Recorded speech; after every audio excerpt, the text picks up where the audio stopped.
not kidding when I say this is one of the funniest screenplays I've read in years.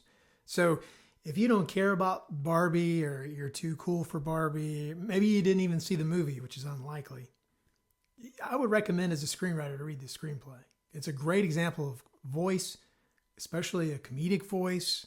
I'll go through some of them here just to give you a taste. The first line of the screenplay is hilarious and sets the whole tone for the screenplay. Exterior, a desert-like landscape day. Like Kubrick's 2001, but with little girls, not apes. And with baby dolls, not sticks and stuff. There's a hilarious dialogue exchange between the Kens about beaching each other off. Let's just watch.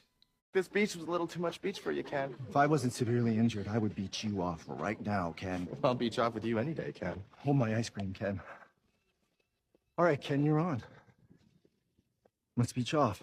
Anyone who wants to beach him off has to beach me off first. I will beach both of you off at the same time. But you don't even know how to beat yourself off. How are you going to beach both of of us course off? I It know how doesn't to- make sense. Ken? Why You are can you beat getting yourself off. emotional? You're going to beach both of us off. Page 19, when they're describing Barbie, it says asymmetrical short haircut and mismatched clothes.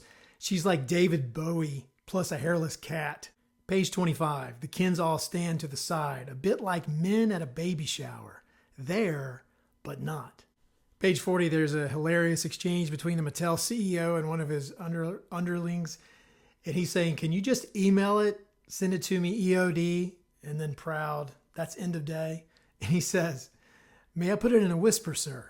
And he goes, fine, whisper me. On page 43, they're describing a group of girls, and it says they all have hydro flask, big t-shirts, scrunchies, Mario Badescu, or whatever kids are into after the pandemic. Page 97, Ken Ryan Gosling says, who are you texting?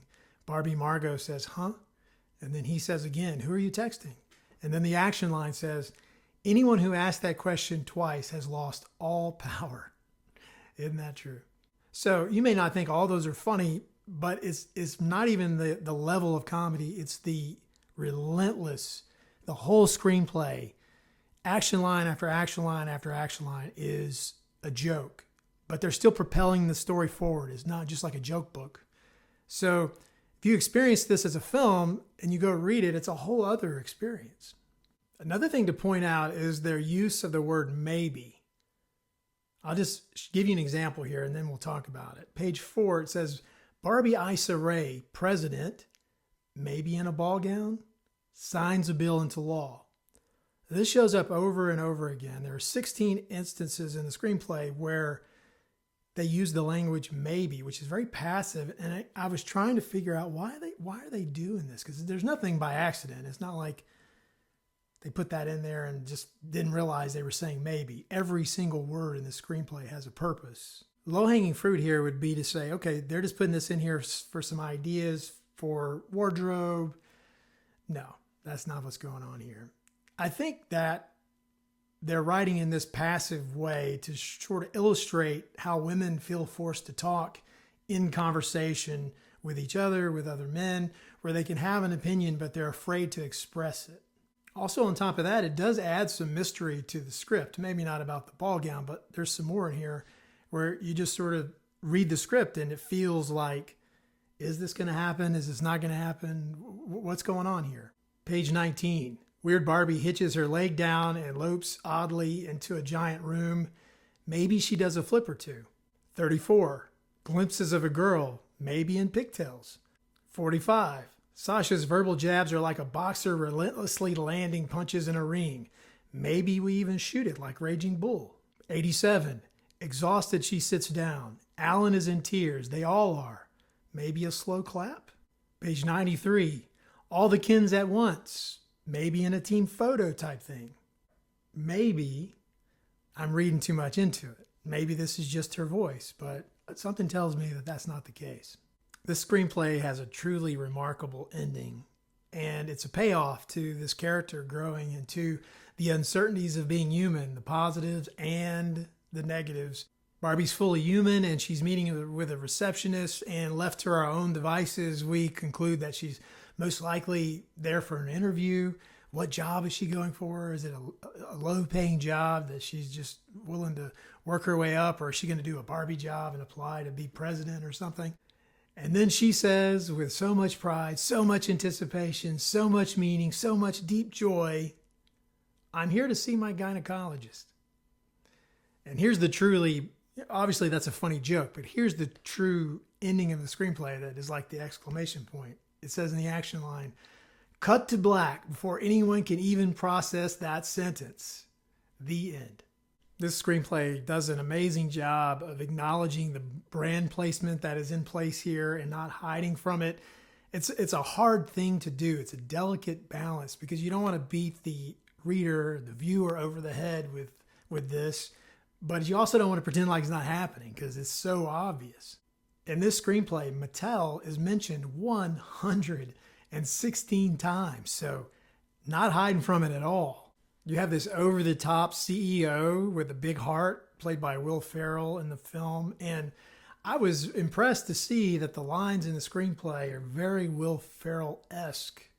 I mean, I don't know if they modified the lines once he was cast or she wrote it for him, but he's not mentioned as Will Ferrell CEO. He's Mattel CEO. On page 102, the Barbies are sick and tired of hearing about the Barbie houses now being the Mojo Dojo Casa House, whatever all it was he was calling it. And Barbie Isa says, that's because they're dream houses, mother. Beep. And NK beeps here with the star. And then the action line underneath it says, she's censored by a Mattel logo. So even as they were writing this screenplay, they were thinking of ways to make fun of the fact that they were writing a screenplay for a toy company. And can you imagine the benefit that Mattel got from this movie? I mean, it is just remarkable. The goodwill. They basically rewrote the story of Barbie. And, well, I'll just say this. For me, I would have never, look, this is personal, but I never would have let my girls play with Barbies. I was anti-Barbie for years.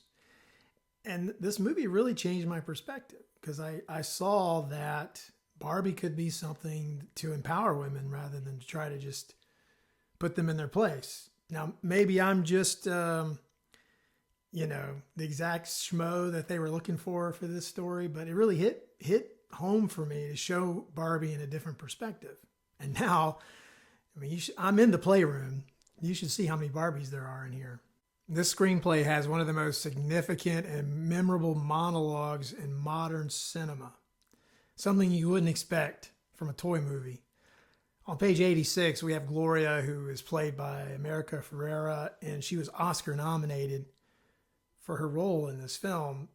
But, I mean, this monologue was probably why. She kills it. She absolutely destroys this monologue. But it's all about the writing. It's all in there. You can see it on the page. But let's check it out.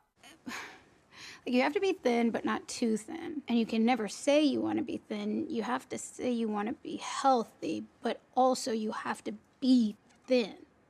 You have to have money, but you can't ask for money because that's crass. You have to be a boss, but you can't be mean. You have to lead, but you can't squash other people's ideas. You're supposed to love being a mother, but don't talk about your kids all the damn time. You have to be a career woman, but also always be looking out for other people. You have to answer for men's bad behavior, which is insane, but if you point that out, you're accused of complaining. You're supposed to stay pretty for men, but not so pretty that you tempt them too much or that you threaten other women because you're supposed to be a part of the sisterhood, but always stand out and always be grateful. But never forget that the system is rigged, so find a way to acknowledge that, but also always be grateful. You have to never get old. Never be rude, never show off, never be selfish, never fall down, never fail, never show fear, never get out of line. It's too hard, it's too contradictory, and nobody gives you a medal or says thank you. One of the things that makes the writing so good is that they pull off this complicated dance of dual protagonists that are not on the same journey. You have two protagonists, and it's pretty easy to put them on the same journey. They're learning the same lessons. They're growing in the same way, in the same direction. Here they have two protagonists, Barbie and Ken, who are growing in different directions. They have their own wants, their own needs, their own gets, and they pull it off. Barbie just wants everything to stay exactly like it is and be perfect. What she needs, though, is to learn how to be imperfect, how to choose her own purpose in life. And what she gets at the end is a beautiful life of imperfection, of self-discovery as a human. What Ken wants, on the other hand, is Barbie's love. And he needs, though, to discover his own self-worth. And in the end, he realizes he's a knuff.